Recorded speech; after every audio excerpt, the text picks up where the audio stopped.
اور سب سے بڑی بات اس کے اندر یہ ہے کہ اللہ پاک نے اپنے حبیب علیہ السلام کی تعریف اور ادب کے بارے میں بھی ذکر فرمایا سورت کے اندر. بہت اچھا ٹاپک آپ نے لیا ہے.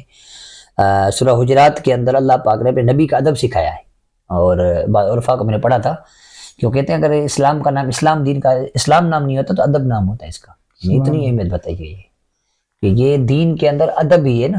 اور اللہ کے نبی کا ادب تو قرآن نے خود بیان کیا ہے. یعنی ویسے عمومی طور پر ہمیشہ جو چھوٹا ہوتا ہے وہ بڑے کا ادب سکھاتا ہے.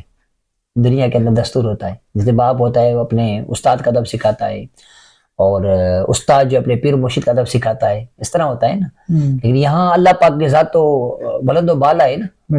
وہ اپنے نبی کا ادب سکھا رہے ہیں امتیوں کو کہ امت والوں میں حبیب علیہ السلام کی اس طرح ریسپیکٹ کیا کرو, تعظیم کیا کرو, اپنے جیسا ان کو نہیں سمجھو. یہ تو قرآن کہہ رہا ہے نا. بالکل. پھر